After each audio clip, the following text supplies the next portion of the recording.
Règlements et lois, dit par Émile Berlern, en avril 2021. Règlements et lois. Les règlements et lois sont les bases de nos systèmes sociaux.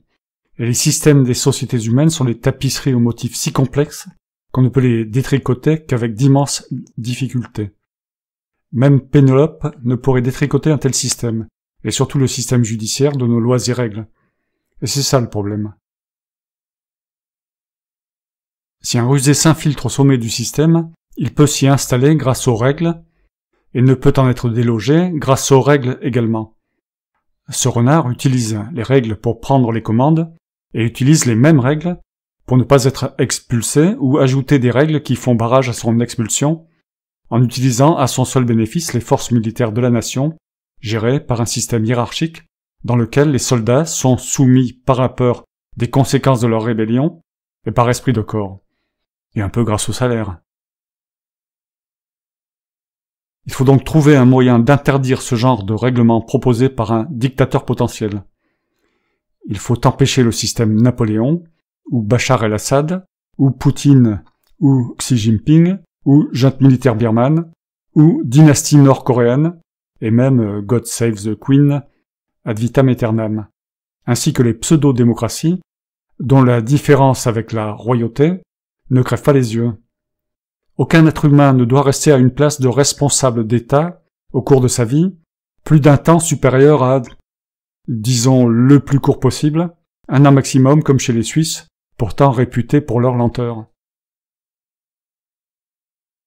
On retrouve ce mécanisme obsolète, typiquement animal, dans toutes les sociétés humaines. Nos démocraties actuelles vacillantes, atteintes de pandémites aiguës, tentent de nous protéger de ce type de personnes.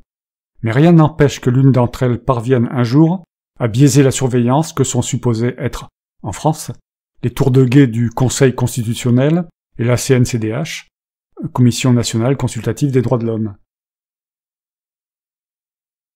Les membres du Conseil constitutionnel.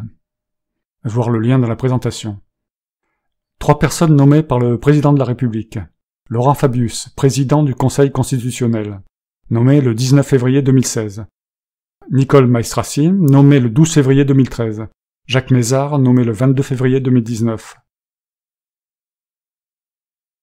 3 personnes nommées par le président de l'Assemblée nationale. Claire Basile-Mallory, nommée le 31 août 2010 et renommée le 12 février 2013. Alain Juppé, nommé le 21 février 2019. Corinne Lukens, nommée le 18 février 2016. 3 personnes nommées par le président du Sénat. Michel Pineau, nommé le 19 février 2016, Dominique Lotin, nommé le 25 octobre 2017, François Pillet, nommé le 21 février 2019. Remarque, la Constitution ne devrait-elle pas être veillée par le peuple de base, en fait les membres de base de la société, des hors-castes? Il nous faudrait une sociale gestion populaire, où la surveillance des dirigeants serait réalisée par une sorte de parlement de veilleurs composé des gens du peuple, des associés, qui se relaieraient de façon tout aussi systématique que les systèmes que nos sociétés semblent nécessiter pour fonctionner. Cette chambre de veilleurs serait composée d'1 millier de personnes. Si vous voulez la mettre en place aujourd'hui, il ne faut surtout pas demander l'aval des gouvernants. Ce serait une sorte de parlement de consommateurs de politique non élus. Aucun ne serait volontaire, tous seraient grassement rémunérés et chouchoutés, bien nourris et bien logés, mais n'occuperaient ce poste qu'une fois dans leur vie, et seulement pendant 1 mois, comme un service national obligatoire. Ils seraient tirés au sort.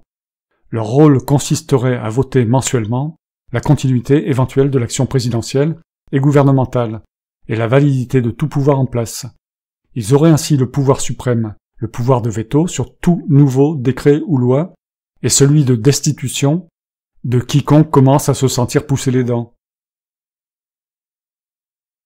Il y a évidemment le problème des idiots, les véritables idiots, les déglingués mécaniquement et psychiquement. Mais ne font-ils pas partie de ceux que l'on a contraints à exister pour servir la société? Alors qu'ils la servent à leur manière ne devrait déranger personne. N'est-ce pas une maxime que la vérité sort de la bouche des enfants, et donc des infantiles? La néothénie étant une caractéristique à tous les humains, nous devrions baigner dans la vérité. Et bien entendu, cette social gestion serait un pis-aller pour améliorer la démocratie et la guider vers le but ultime, en attendant que l'humanité découvre la véritable liberté conférée par l'intelligence rationaliste qui supprime tout besoin de gouvernance, chacun se gouvernant lui-même en tenant compte des autres avec empathie et raison, donc la connaissance de sa propre défectuosité intellectuelle. Fin, Émile Berlerme.